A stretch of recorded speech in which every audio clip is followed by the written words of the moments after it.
This week on Supercars Torque, Shane Van Chasberger gets a win, Triple Eight gets some more horsepower, and nobody wants to be Rick Kelly's friend anymore.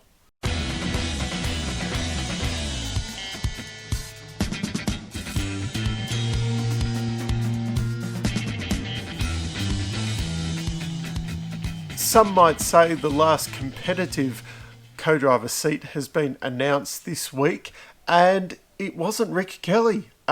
Will be Earl Bamber joining up with Jaime in the Ned Whiskey Mustang. What's happened to Rick Kelly? He's just kind of disappeared. The only thing is maybe he's been signed as a potential when you're not allowed to travel from the US, and Alex Premer or Scott McLaughlin can't come over for Bathurst. Maybe he has something waiting in the wings, or maybe he has just retired like his brother Todd did, and that's it. I'm not co-driving anymore. Bamber, interesting choice. He's only made one interesting, as in, if you had the choice between Rick or Earl Bamber, as much as Rick's a polarising character, I'd pick him any day of the week, but Earl did make one start at Bathurst with Shane Van Gisbergen, and they finished fifth, so not too bad. Could be a good combination. Tomas Randle will be making some wildcard appearances this year in a Castrol Mustang. Pictures up there.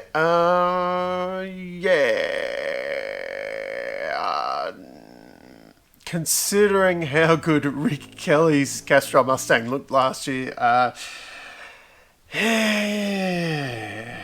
Anyway, we will only have to look at it 3 times throughout the year, at the Bend, Hidden Valley and Wanneroo. So essentially the furthest places you can travel to race. That's just the way the rules are. I'm not going to get it. I've got too much to get through today, as we, to get into why maybe they should be racing at other... Anyway, that livery just really misses the mark, unfortunately, especially when the Scandia Mustang that he raced as a wildcard a few years ago, that looked spectacular. So, just a little bit disappointed. The 5 Holden teams that have KRE engines are getting a 5 horsepower advantage. Apparently, they were tested after Bathurst last year. There was a Tickford engine, a KRE engine, and a Walkinshaw engine, and it was found that the KRE engines were about 5 horsepower down on the Tickford and Walkinshaw engines.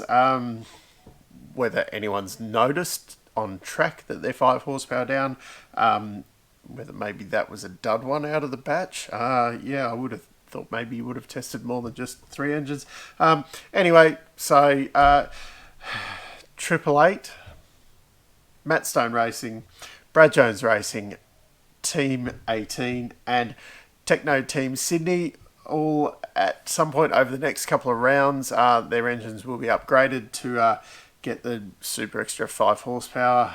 Whether it's going to make any difference, Shane will just win by a little bit bigger margin. I don't want to get into all the parity thing at the moment, because maybe next week when I haven't got racing to talk about, we'll get deep down into the parity stuff, because it's really heating up again. The New Zealand round this year will be at Pukekohe. No Hampton Downs, pretty simple. Pukekohe's got the infrastructure, they've got a contract to run the race, and the only reason it wasn't going to happen at Pukekohe last year was because of some stupid Anzac Day rule. So the fingers crossed that maybe next year or the year after, or at least we do 2 lots of racing in New Zealand. It will probably have to be a back-to-back thing, which isn't great. It would be better if you could bookend kind of each end of the season, because I think 2 weekends in a row, or even if you have a week gap in between, it kind of cannibalises some of the fans because they'll go to one and not the other. Whereas if they're at either end of the season, you might get more people going to both, which the New Zealand fans are great, so it has a great atmosphere. But it would be great to see them with 2 rounds, even though they are quite close to each other. Cam Waters is not allowed to take his monster cans with him in interviews anymore. Supercars has come out and said not allowed to use rival sponsors' advertising material or whatever during interviews and stuff.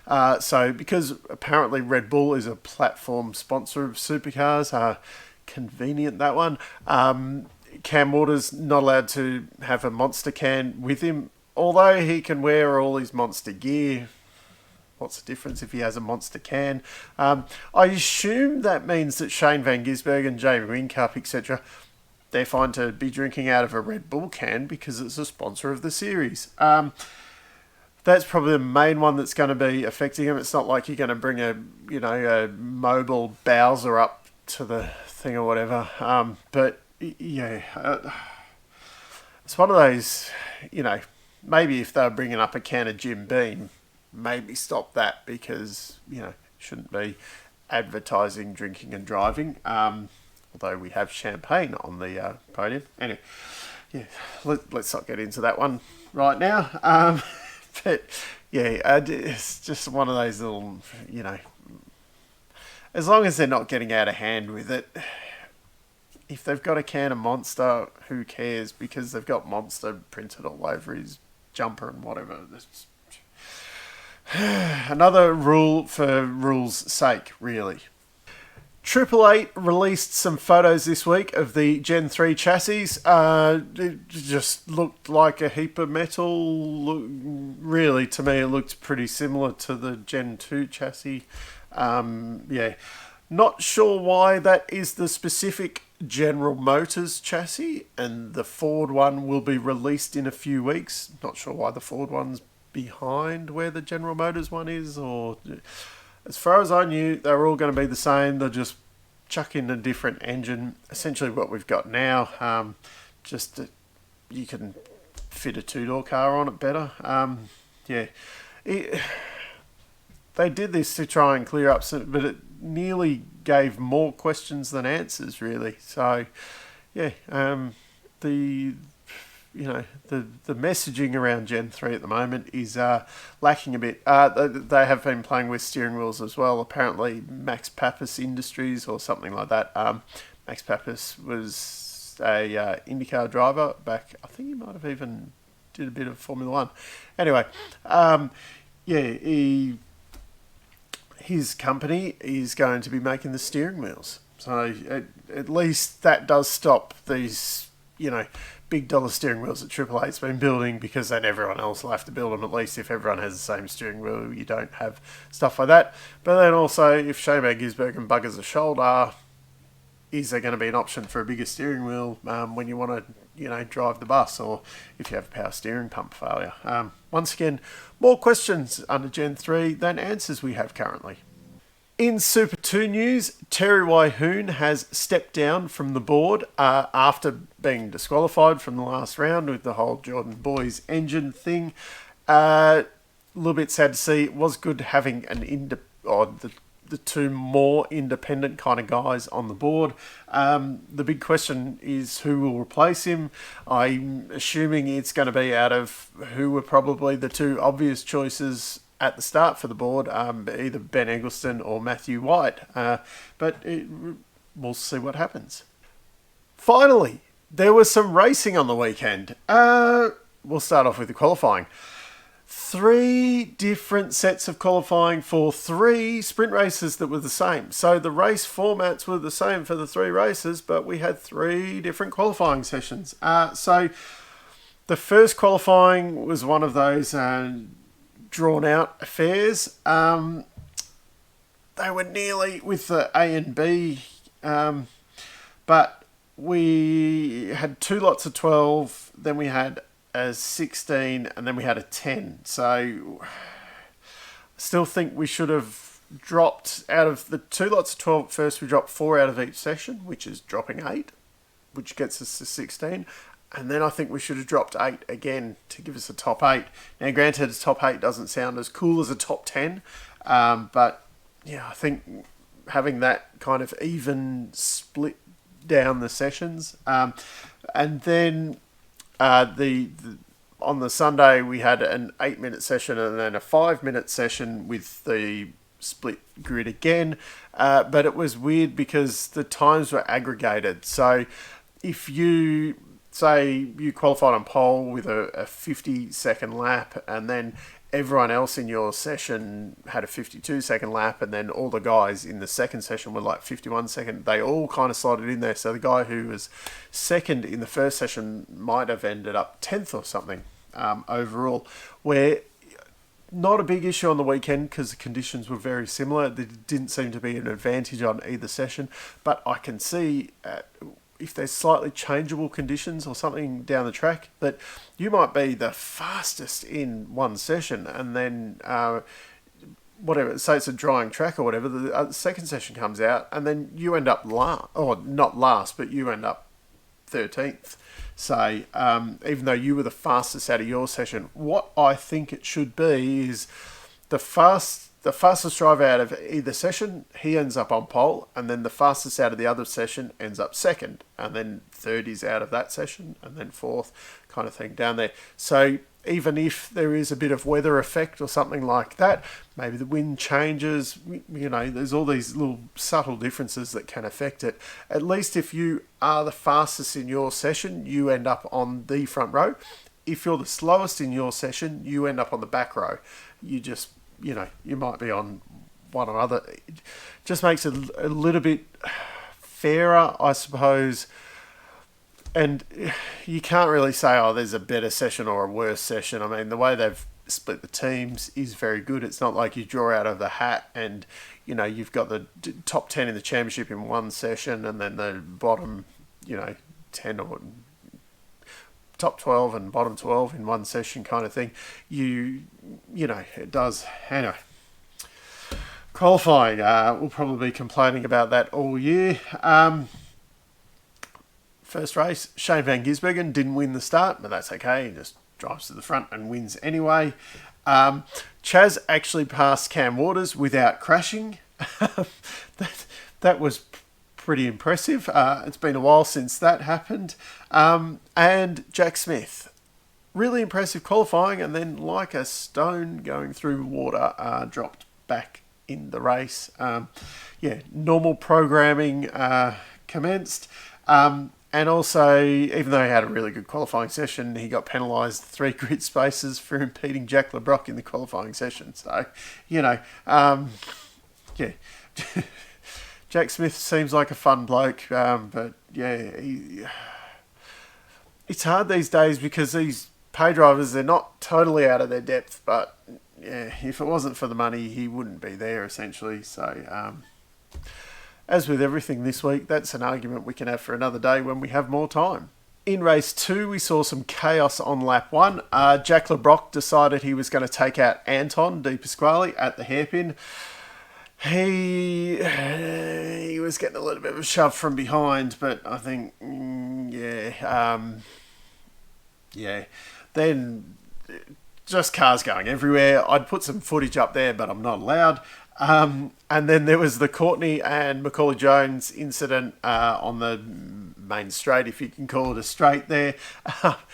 Jesus, how that save from Courtney was amazing. That could have been one hell of a shunt there. Jack LeBrock and Macaulay Jones were given 15-second time penalties for their troubles on those ones. And then we had a different winner, but kind of the same. At least it wasn't Shane van Gisbergen. I'm sure it was Wingcup, but at least it wasn't Shane van Gisbergen for the first time this year, which is quite amazing to think he won so many races in a row. Then race 3, Chaz. That start of his, he just left him for dead off the line. That basically set him up for the win.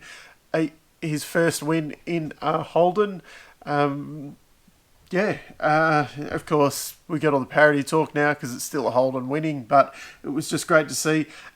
And the Triple Eight cars were, you know, fifth and sixth in the second race on Sunday, so it's not like, they were totally lost. But yeah, Chaz was just, he did Shane Van Gisbergen essentially in that race. He was miles away. The other big note from that race, Scott Pye passing Jack LeBrock down at the hairpin, kind of turning in real shallow because everyone takes that big wide line there, and he turned in real shallow, kind of turned the car on the dirt. Yeah, that was it was something different. Yeah, and I like seeing things like that because it does get a little bit stale, and everyone takes that big wide line, and it's good to see someone having a crack down the inside. Now, unfortunately, I have to get into a little bit of tyre talk here. There was still a lot of that strategy that was kind of being played out last year where and this is where I think people are getting a bit carried away with Triple Eight sandbagging in the last race there. So I think the guys had 18 tyres for the weekend, and essentially to get through the weekend they had 16, I can't remember. Anyway, they had less tyres than what they really needed to have new tyres all the time in the races. So at some point you were essentially going to have to sacrifice one of your races. Now, it was quite obvious you got guys like Chaz and Zane Goddard were ones that I think they saved up all their tyres for the race that they qualified the best at. And I think Triple Eight just happened to not have such good tyres in the last race. So this is where you're still getting a little bit of, that freak result. Doesn't stand out as much because it's not like, Zane Goddard had a great qualifying, but he didn't go out and win the race like, Jack LeBrock winning a race last year. That kind of weirdness, and Chaz has been quite up the front. He's third in the championship. It's not like he's doing a bad job, but there is still a bit of that, tyre saving and saving the really, which this kind of thing's been happening forever. It was just, I suppose, highlighted last year because guys, where you had the hard and the soft, and guys were just saving all of their softs for one race and sacrificing all of the other races. But that tyre stuff is still happening, and that is where we are, well, I think it's where we're getting a little bit of that in and out with the results, where some of the guys are seemingly a lot better in some races and seemingly not so good in other races. Over the weekend, we did see some really not so good races from the Kelly gang. They were very disappointing. Dave Reynolds did get to 8th places, but Jaime was just kind of lost all weekend. BJR as well, they weren't really in the mix. Jack Smith was actually the most impressive qualifier on Saturday. Dick Johnson Racing, they had actually 4 podiums over the weekend between the 3 races. Both of them got third in race 1 and 2, and then the 2 of them were on the podium in race 3. So those guys are now coming to grips with the car and everything. They can't be far away from a win. Cam Waters is knocking on the door of a win. He's doing a pretty good job. The surprise, it's not a surprise now, but the Team 18 guys, once again, they were pretty impressive and spent most of the weekend in the top 10 as well. So a quick rundown of the championship positions. Shane Van Gisbergen, of course, is leading on 865. No surprises. Second is Jamie Whincup. Chaz has moved up to third in the championship with Cam Waters in fourth. Will Davison is in fifth. A few spots up on Anton. So that prediction's going well there for me. Then we got Frosty, and then Reynolds, Anton De Pasquale, Nick Percat in 9th, surprisingly, and Brody Kostecki in 10th. Those guys, they basically, once you're below Frosty, you are over a round in points away, so we can basically call them out of the championship. And really, I suppose, Frosty and Davo are probably clutching at straws if they think they're going to be in the championship hunt. really it's probably now already down to 4 guys, and yeah, I think Walkinshaw are going to need a big step up, and Cam's probably going to need a lot of infighting or something to go wrong with the Triple Eight guys, at least in one race, for him to kind of catch them up a bit. So this has been one epic episode. I was thinking about splitting it into 2, but then it makes it a little bit awkward between the news and the race review and whatever. Let me know down in the comments if you'd prefer maybe a bit of a shorter episode twice a week, or keep it a bit more. I generally try to keep them under 20 minutes, but I think this week has crept over it a bit. Marcus Ambrose in the commentary team, what did we all think? Definitely better than Craig Lowndes, but that's not aiming too high. Interesting if Murphy ever kind of comes back, how that will fit in. I thought he did a pretty good job for a first time hit out, and he didn't have a hell of a lot of notice on it either. I didn't think he was as natural as Tander, but I will admit I'm a Tander fan, I'm not an Ambrose fan. So, but good to see someone on the panel without a Triple Eight connection. So the Triple Eight commentary team. And before I go this week, I have a bone to pick with Supercars. And there was a post the other day I saw.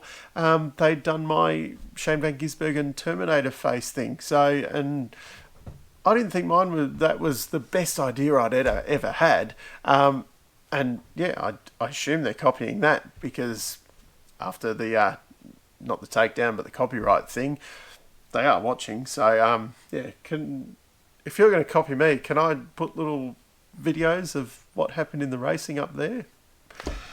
Get back to me, supercarstalk@gmail.com. Yeah. Loving the comments coming in. The emails coming in are great as well.